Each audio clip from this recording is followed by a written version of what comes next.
kind of on a daily basis, the kind of entities, providers, and suppliers that I typically work with, including you all, physicians. These are all the different agencies that I work with, often trying to get answers from governmental entities, which is sometimes a difficult task. These are all the different kinds of things that I look at, do, regulations, deal with, and I know it looks exciting. It is that exciting. So the first thing I'm going to kind of talk about is reviewing a contract, an employment agreement, a recruitment agreement, and I do think some of these things may even be applicable to services agreements. And we actually, someone from our firm gives us talk often, several times during the year, to talk to folks in the residency that may be coming out soon, may be presented with some sort of employment agreement. It's kind of a heads up, here are the things you should be thinking about and looking for when you're presented your first agreement. And I do that regularly on the physician side, on your side. I also do it regularly on the hospital, group practice, other employer side. So I think that helps a little bit in terms of thinking through how to reasonably look at these agreements. The first piece is read it, and I know that seems kind of absurd, but it is so true. Oftentimes, if you were looking to join a group practice, if you're moving out of state, you're going to be in discussions with that entity long before you get some sort of written agreement. And in fact, interestingly, I'm working with someone right now, and the entity was reluctant to give them a written agreement until he said whether or not he liked the compensation package. And I just would say that you want a written agreement. You want something in writing. It doesn't have to be super long. I would caution you on the super short because you do want things relatively, well spelled out for you in terms of your expectations. But reading what you get, understanding generally that it reflects what you've talked about with that potential employer is so important because I think the first question someone will ask you if you've engaged an attorney or you have an accountant looking at it, they're going to say, have you looked at it? Does it kind of reflect what you've understood the nature of the relationship to be? So just kind of talking through, I'm going to hit on just a few of the high points in the agreement that you should be looking at, thinking about, and some of this may seem absolutely, of course I'm going to look at that, of course it's going to be in there, but you do want to pay careful attention to these provisions to ensure that you know well what you're getting into. And I'll say too, on the agreement side, in terms of a contract you might get, if you are joining a large group practice, if you are joining, you're going to join HSF or you're going to join some large group practice, they're going to have a standard agreement likely. They're going to have something that this is their employment agreement, and that's okay. That's okay. That is typical. You may have a smaller group practice, a smaller employer that you're looking at. They may be drafting something for the first time. Everyone in the group may be shareholders already, or partners, and you're coming on as a new employee. So what you're presented may vary with what kind of your path is, and I think that's okay. In terms of the duties, looking at things like, what are my expectations with respect to call coverage? What are my administrative duties? What am I expected to do kind of outside maybe my basic understanding of practicing medicine, seeing patients, providing clinical services. And I think part of this too, in terms of your duties and responsibilities, and I'll touch on this with compensation, and it kind of ties into the second part of my talk with respect to new reimbursement methodologies, but understanding, administrative duties as it may relate to quality metrics, or understanding the quality metrics that you might need to meet in terms of your practice. That would be a part of the duties in the agreement and your responsibilities that you would want well spelled out. You may get an agreement that has 18 different exhibits and attachments, and they may not be attached yet. Either they're under development or they're a separate document somewhere else. you want to see those. You want to ask for those. It's okay to say, I want to see the contract as a whole. I want to see even things under development. That's fine. Tell me they're under development, but give me an idea of what I can expect. Or if you've got a separate document, please send it to me. This kind of references what I just mentioned, but within the agreement, it also may reference, your responsibility for complying with the employer's compliance policies. And it'll say something like, which are incorporated herein by reference, and you're obligated to comply with them, and you've never seen them. So if there are other documents, other things that are cross-referenced, be sure you've seen those too and understand what those mean. The next big piece, and this is often a big one when we're looking at agreements with someone coming right out of school, and how malpractice insurance works, how your professional liability insurance works, how is it paid for during the term of the agreement, which typically the employer, the group practice, is going to take care of that during the term of your agreement.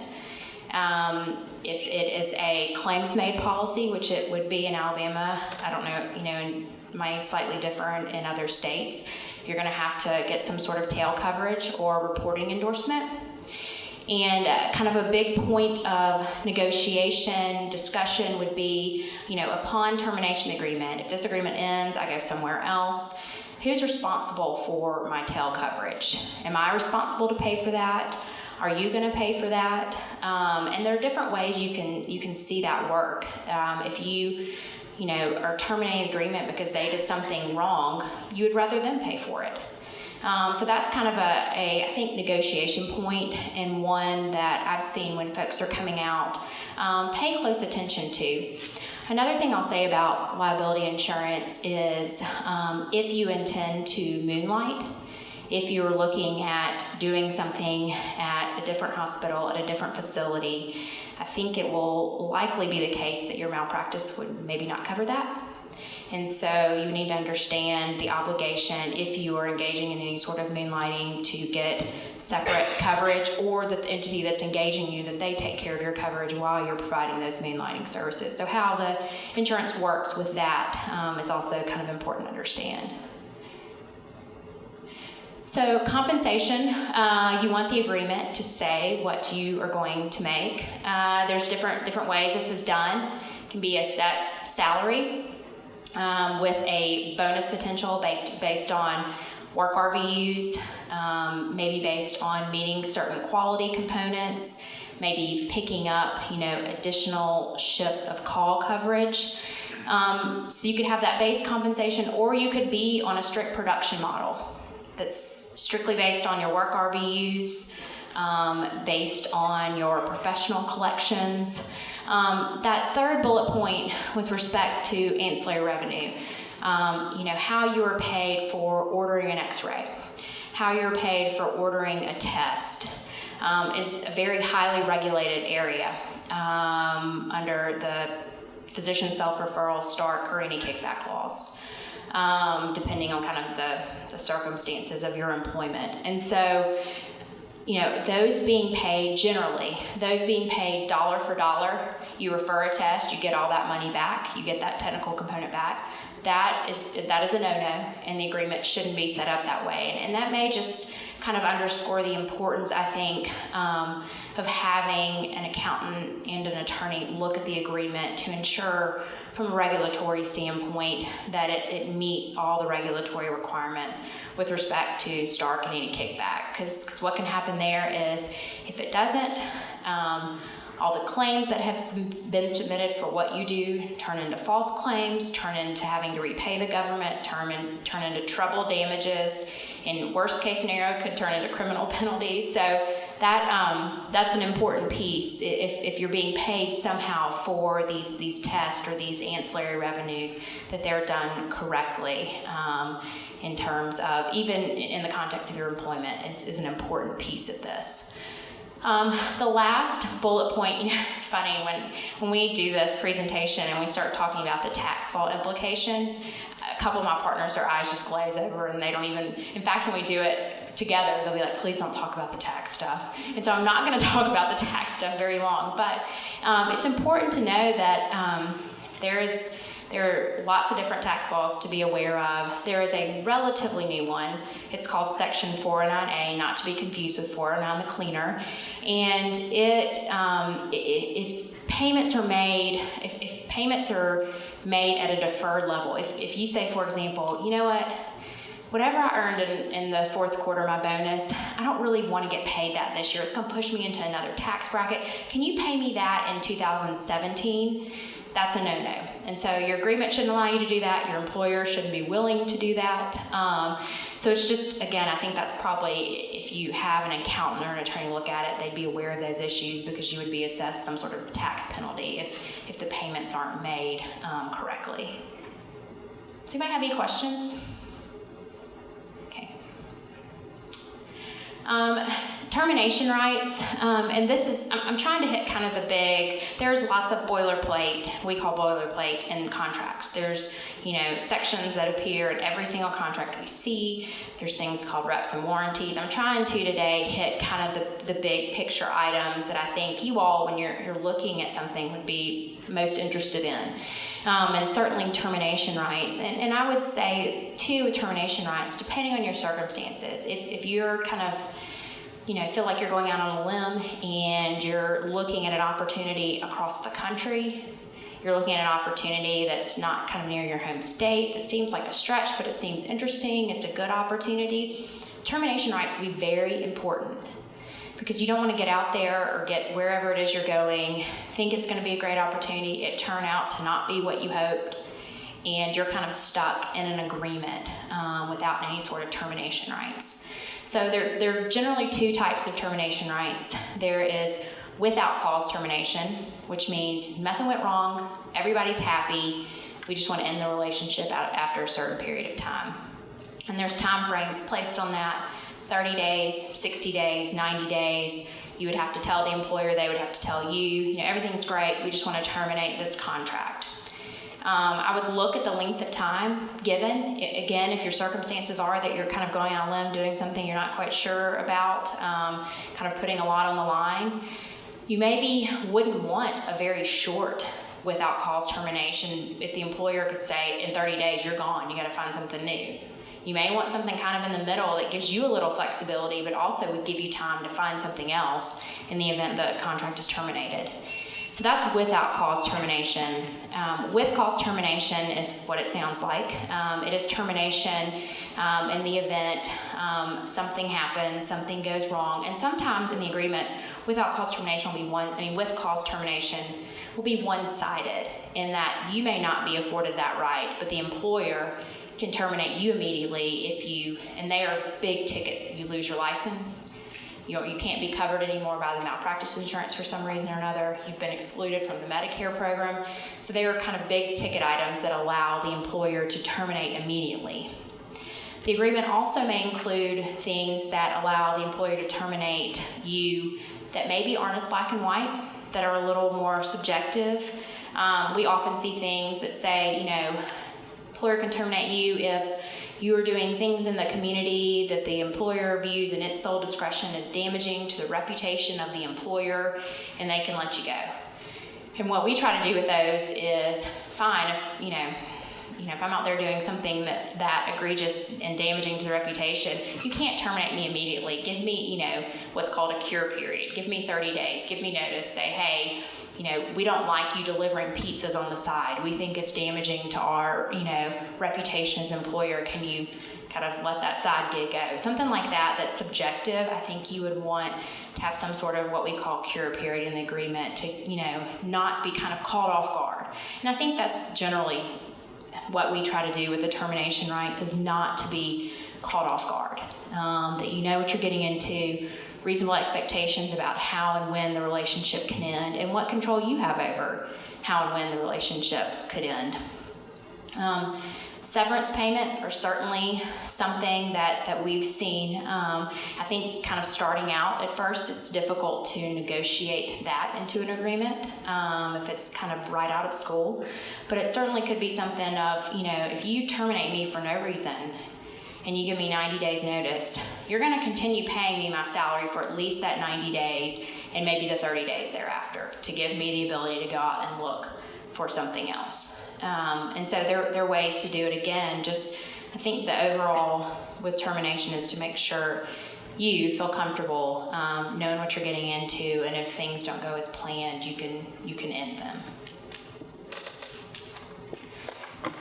Restrictive covenants certainly can appear in the agreement, and the first about a covenant not to compete, if you're in Alabama, you cannot have a covenant not to compete against a physician or a professional for that matter, but you cannot say to that person, if you terminate employment with us, you cannot go out and practice medicine in a 10-mile radius for 5 years. You simply can't do that. And what I would say is, I think generally folks know that rule in Alabama, but we see them appear in agreements. And if you don't have them taken out, you might have to litigate to take them out, or go to court to have them taken out after the fact. So you generally don't want to see those in Alabama. Now in other states, there are actually quite a few states that say generally you can't restrict a professional from engaging in their practice. You can't restrict a physician from going out and providing services. But some states do allow that. And if you're in a state that allows that, I think the caution there would be to ensure that it's reasonable in scope. So it's not, too far of an area, and it's not for an especially long period of time. There could be, so that's kind of a covenant not to compete. There are other restrictive covenants that you can see in agreements that may be enforceable. There can be a covenant not to go out and have ownership in a competing ASC, or a covenant to go start up your own ASC. So those would be enforceable, but the covenant not to compete in Alabama and several other states is unenforceable. The liquidated damages, I'll just mention that. Those are damages that are contractual in nature. They're put into the agreement, and they are saying, in essence, we have put time and money in recruiting you, in getting you here, in investing in you kind of starting your practice. And if you terminate before a certain period of time, you owe us X amount of money because of the resources we have put into investing in you. And Alabama court has upheld those being in an agreement. And those are certainly things that when we're looking at them, we try to have taken out or only apply in certain circumstances. So that could appear, and I do see them in agreements, especially if it's a larger employer or a larger group practice.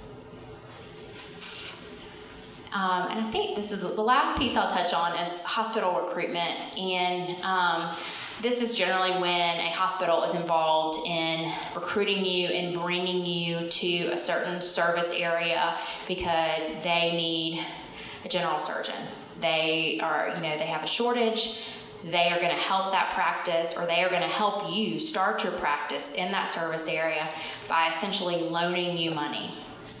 And the hospital recruitment packages are very attractive. They include often signing bonuses, practice startup expenses, perhaps helping repay some sort of education loan you have. But the key to these is, while they're very attractive packages, they will have likely some sort of repayment mechanism incorporated in that if you leave before a certain period of time, you would then owe the hospital that money back. Because they're trying to bring you there because they need a surgeon in the area. They need you to practice there. They need, that population's not getting served. They're having to send them elsewhere. And so if you leave before the kind of term of the agreement, however many years you're expected to be there, you could owe that money back. I would also say with the recruitment arrangements, I think it is especially important to get an accountant involved in these arrangements because of the hospital's assistance. On the kind of forgiveness side of the agreement, you may be receiving a 1099 rather than a W-2. And just understanding when in kind of the recruitmental relationship, when money is being loaned to you and when you are paying it back, when that becomes earned income to you is important. so you can kind of plan and understand how that works. If you're kind of signing on to a 5-year arrangement, what might happen in years 3, 4, and 5 when you're getting a 1099 from the hospital. So I think that's the last piece of the contracts. Does anybody have any questions related to the agreements? Anybody? Okay. Well, if you think of any, please stop me. So I wanted to talk about that first, especially for you all that are in your residency or fellowship maybe, and thinking about possibly seeing an employment agreement or this type of arrangement coming out. But when I talked to Catherine, I guess there were also folks here who that may not apply to at all. So I thought it might be interesting, and I do think for those in residency, this is important because this, I think, is coming and can very much impact compensation. And I know in talking to other physicians and surgeons that are impacted by some of these new payment models, how you practice medicine.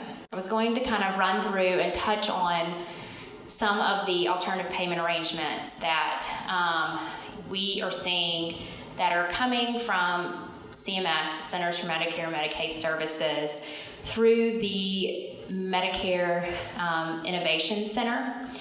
And it was part of the Affordable Care Act, so it's been around now 6 years, and that act kind of pumped money into this new arm of CMS and tasked them with basically developing new payment methodologies to enhance, in their view, the quality and efficiency of care.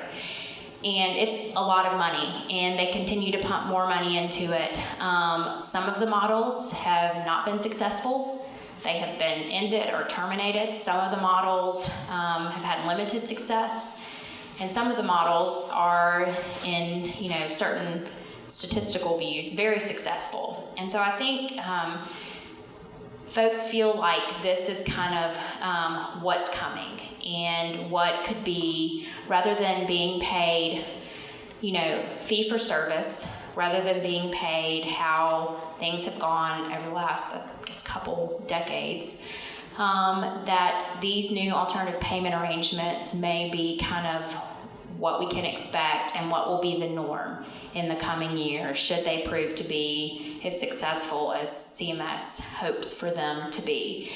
And the main kind of components of these really is the quality component, the quality measures associated with, particular procedures, or the quality measures associated with a certain diagnosis. Development of those quality measures, and I mentioned this in the contract part, but as an administrative duty, assistance with developing those quality measures. Looking at how to align providers, how to align physicians with the acute care in the hospitals with post-acute care beyond that, when you're looking at sending someone to a skilled nursing facility or having a stay there, or looking at home health. How are those providers aligned such that efficiency in care and efficiency in cost is better achieved? And that's kind of what these programs are looking at. So I think, Megan, what time is it?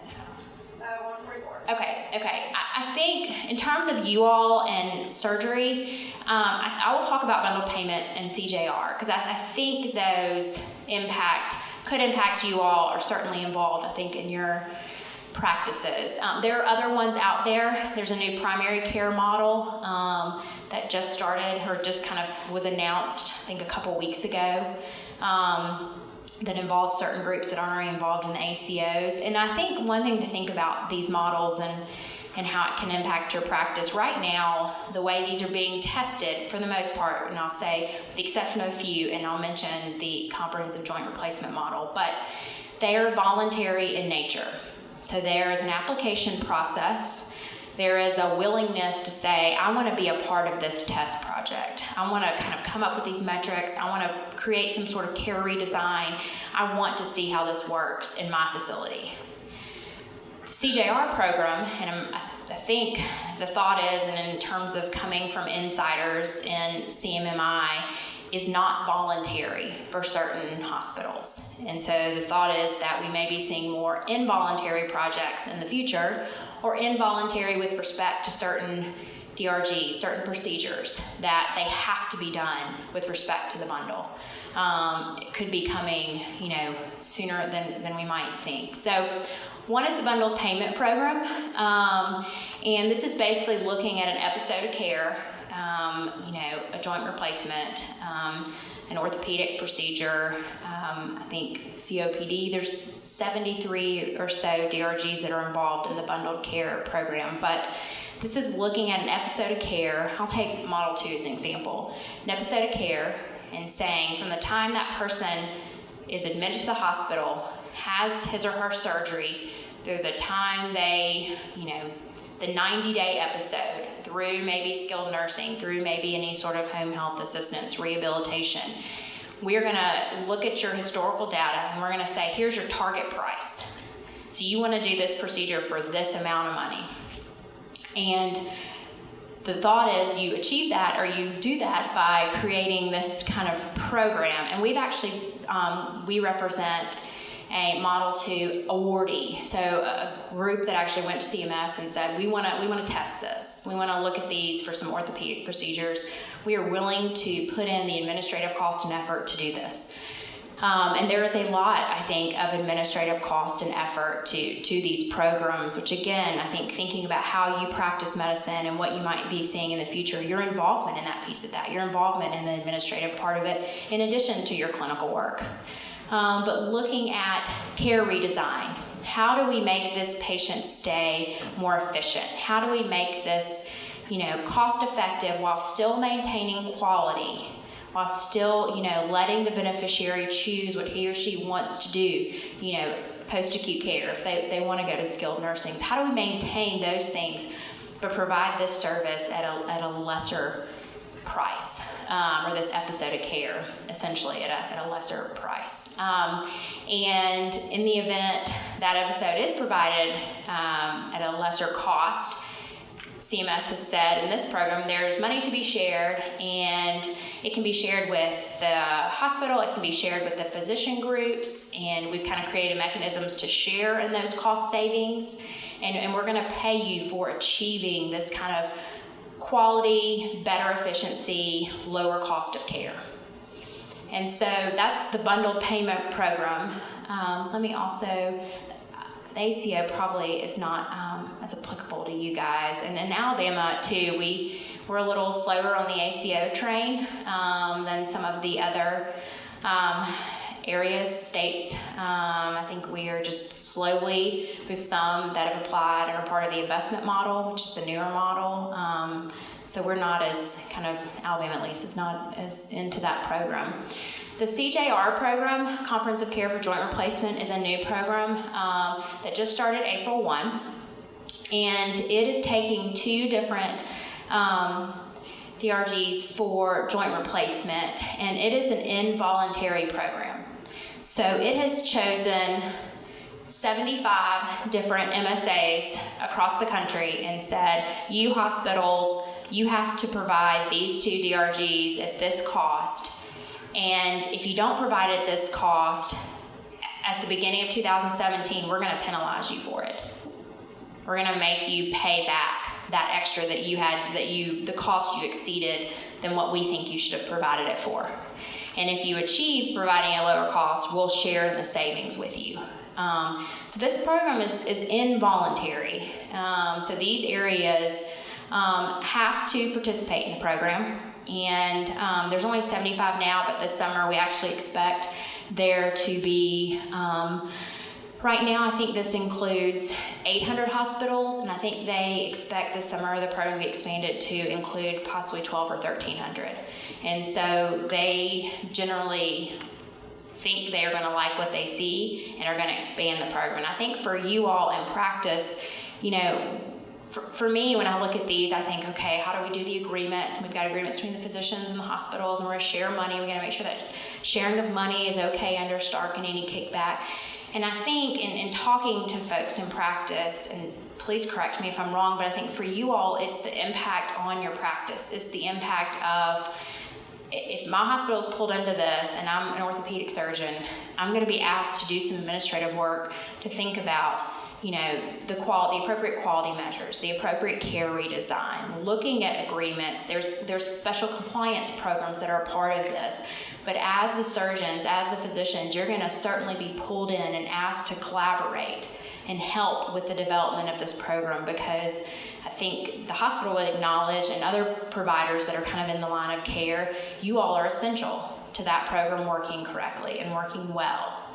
And so I think, you know, I wanted to mention and touch on these really because I do think if this is the future, if we're moving from fee-for-service for, you know, some procedures or in the future many more, how it impacts you all and your relationships with the hospitals, your medical staffs of. So I think it's something important for you all to watch and to think about, and, you know, tying it back to your employment agreements, looking at potential employers. You know, is the hospital that you're expected to be on the medical staff on, are they involved in any of these programs? Are they part of the bundled care project? Are they a part of CJR? Do they have any other kind of what's called demonstration projects going on that your participation would be, you know, part of, that you would be asked to look at, asked to be a part of, and understanding that? I think you'll maybe see that more and more in some of your agreements, or at least should ask and be knowledgeable about how these different payment programs might impact where you're looking at going to practice medicine.